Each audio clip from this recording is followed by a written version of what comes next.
She's alive! Not too bad. Got some fresh gas in her, cleaned and set the points after charging the battery and testing the coil, yada yada yada, but she's alive for the first time in several years, so let's get this one moving. Well, it's alive again. I had to put a new carburetor on it, flush all the lines out, put it all back together, flush the tank out a bit, and it seems like that was the major problem. So it's alive again with a new used carburetor. Well, it's running again. After everything I did yesterday, I still needed to change out the fuel pump. So because I'm not sure how bad the audio was on the last one, basically what happened was the old fuel pump decided to start shooting fuel out of the side where the vacuum pump and the fuel pump meet. So on these old Jeeps, really old stuff, the bottom part here is also a vacuum pump, and that runs the wipers and maybe other stuff too, but I know for sure it's for the wipers. So it just started, you can kind of see right there, it just started shooting fuel out of the side of it, and I was like, oh, come on. I replaced a carburetor, fuel fittings, hoses, flushed out the tank, and then after I finally got all that done and it was running, this thing decided that it didn't want to be part of the party anymore. So everything's new now. And next up will be this guy, because we can't ever have brakes around here. So master cylinder on these old guys is actually attached to the frame rail underneath the vehicle. I've done a couple of them, hoping that's not what needs to be replaced and it's just wheel cylinders, because that's not fun to do. Here we go.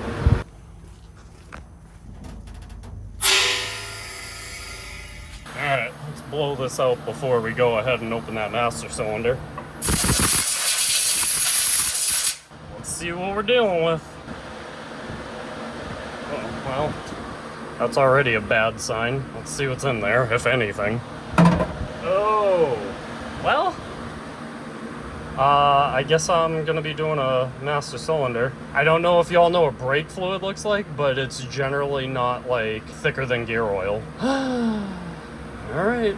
Hi people, and I'm back looking like this again, so I'll flip you around here in a second and show you the carnage that inevitably ensued today, taking out the master cylinder on an early CJ. Take a look. It was all of this stuff, especially this guy right here. This guy and this guy did most of the heavy lifting, because this push rod for the master cylinder, as you can see, you know, it's been on there probably since day one by the looks of it. So to get that off of the rod that it sits on was wonderful. It was a lot of heat, a lot of that, and this guy right here and this guy right here, it's just, you know, a lot of wiggling, but it's all out. Then I went to take off the wiring that goes on the brake switch here, which is held in by these little clips right here. And one of them was like, bye, I'm out of here now. So I spent 10 minutes looking for that after I finished up in the pile of dirt that's under there. So, you know, standard. But hey, take a look at the master cylinder that I pulled out. The lighting's terrible. Here, hold on. Let's grab the light.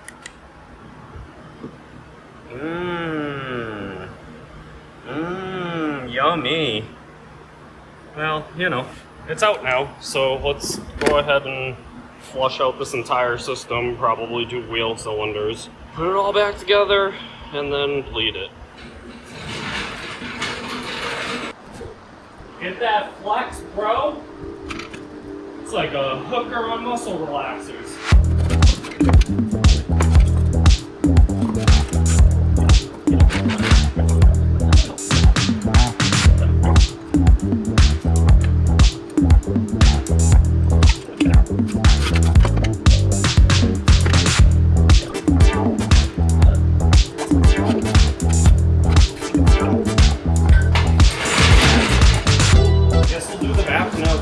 Come with me on this journey.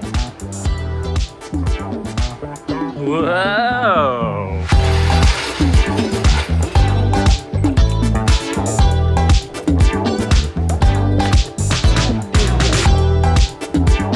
I went by a used tire shop yesterday, and they had a van, like full-size big van, on just 4 floor jacks out in their lot while they were doing the tires. That was neat. I feel like that's pretty good. We should be able to get all these wheels off.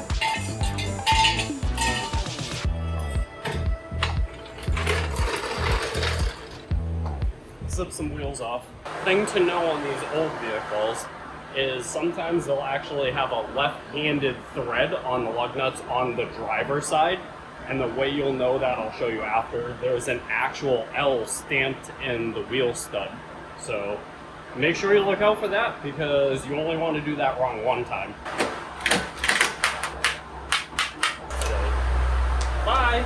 Oh wow, we had a whole 2 lug nuts on this one. With left-hand lug nuts, I usually like to just put them right back on the studs until I'm ready to like pull the drum off or whatever. That way I don't mix them up and then have to try to figure out what the hell I'm doing later. So, do that.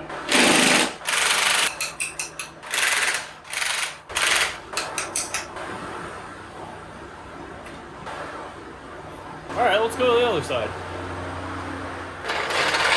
Hello from the other side!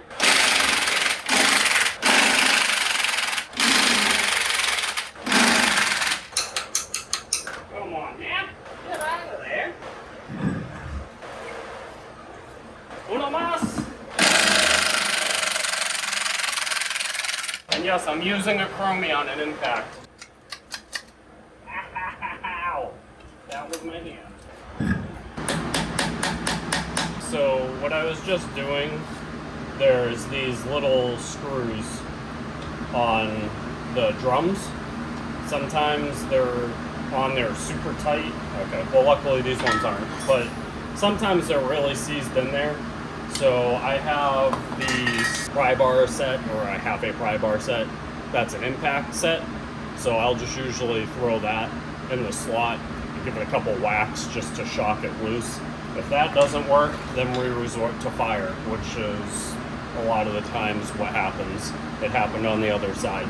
Then another little trick, if you're still having a little bit of an issue with it, you can use this one to take them out with a 1/4-inch wrench on it, just to give you like a little bit better leverage, so you can push in really hard while you turn it. So that's one trick. And then if you're going to use like a regular old school screwdriver that has this style end on it, you can use a wrench on those as well to get a little bit more leverage. So I've used all of these tricks to get these off, and it just depends on how hard they're on there. Luckily, this side so far is a little bit better. Of course, I tell you all of that, and then all 3 come out nice and easy. Well, let's see what happens on the back. Let's see if this one is any easier than the other side.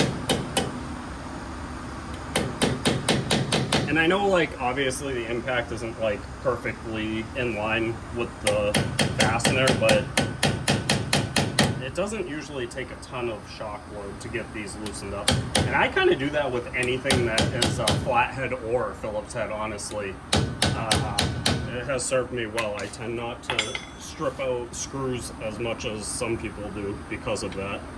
I don't even remember where I learned that from. Oh, wow, okay. So all 3 of these came out super easy.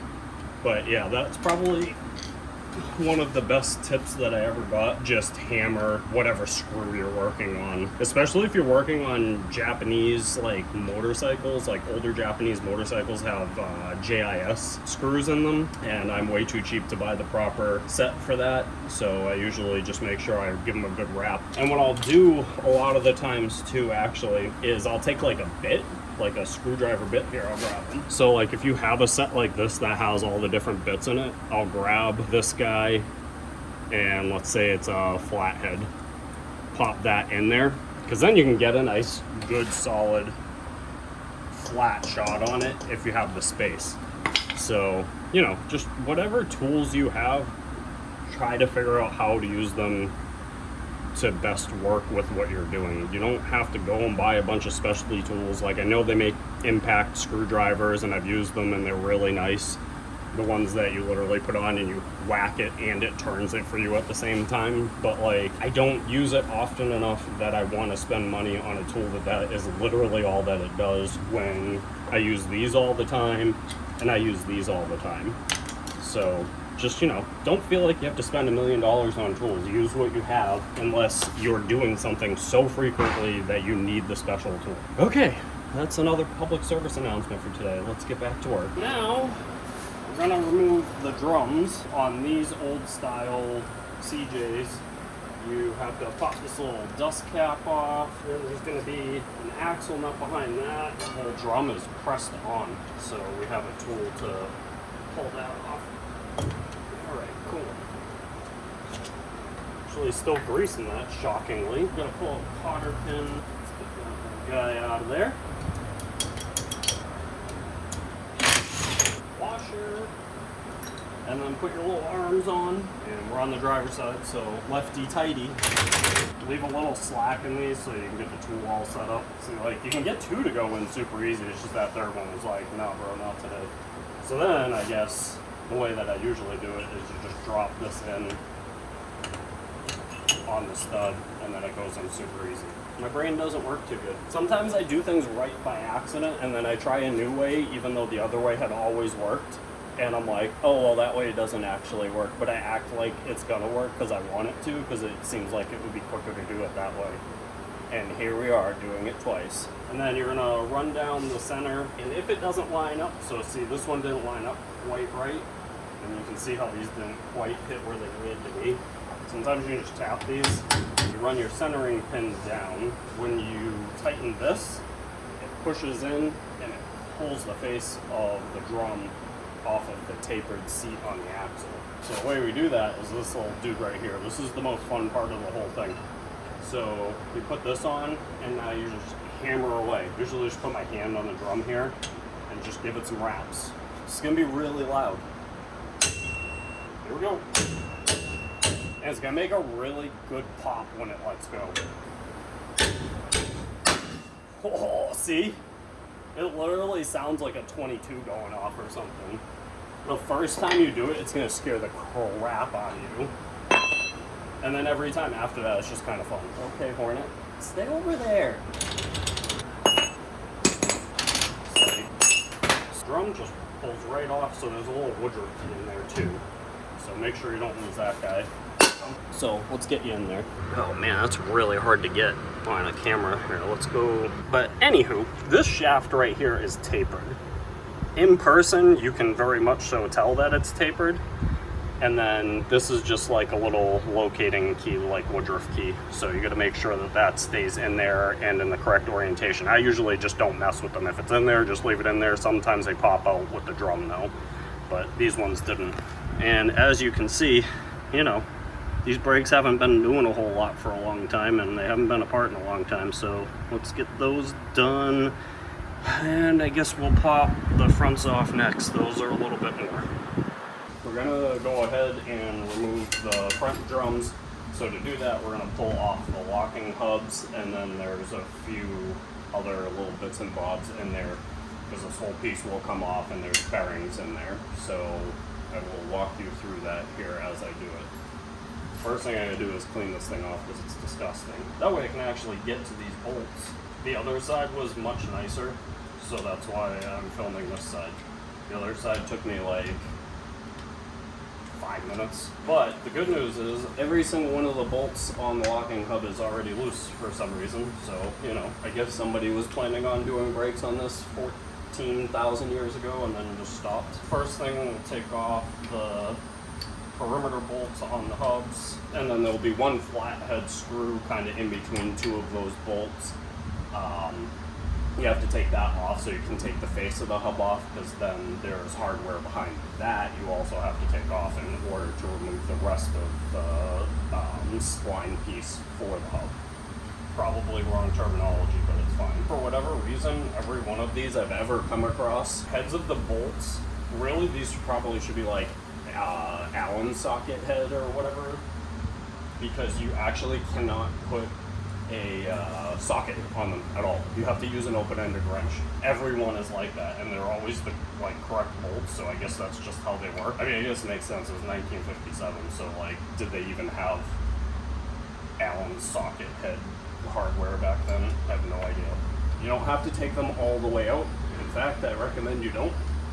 Just get them loose to the point where you can do this on all of them, just like that. It just makes putting it back together later easier, and I'll show you kind of what I do. I kind of stack everything back together. That way the orientation's kind of already set up when I go to put it back together. Not that it's confusing or anything, but it just, I don't know, I feel like it just makes it a little bit easier. And as you guys know, my brain doesn't work too good, so anything that makes it easier for me is a good thing. So take the little flathead screw out. Alright, there we go. So this is what I was talking about. Oh, whoops, yeah, don't do that, Sean. I know better. So if you do that and little pins fall out, it's not a big deal. Those little pins right there, they just drop into these little holes right here. Not a big deal.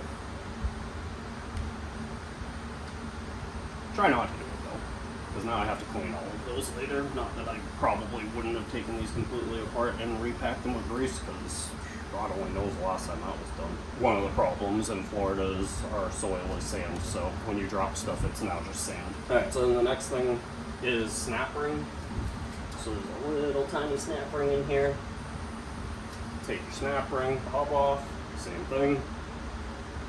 Just take it, line up the bolt holes, drop it right on there. So now this whole hub is together. Everything's in the correct order. So wipe out some of the grease so we can see what you're working with. There. First one out. These things can be kind of a bear to get out of here, because what a lot of people do to take these off, they don't actually have the correct socket, and they'll just take the edge of a chisel and a hammer and just kind of work it loose that way. Don't do that.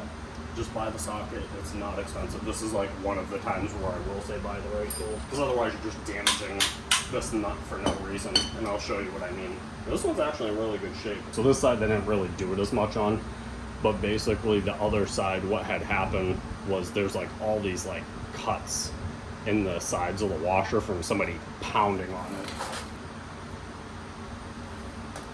So this is the washer. I don't know how well this will show on camera, but basically you're supposed to bend that over to stop it from rotating, and it was, but not the correct way. And I try to wipe the grease off as I'm going. And then the last washer, and then this will start to pull off. Oh wow, that bearing literally just came out with the magnet with the washer. So that normally doesn't happen. Normally you have to kind of give it a little pull and it breaks the seat. Like I said, it wasn't on right. Now, pull the whole drum off.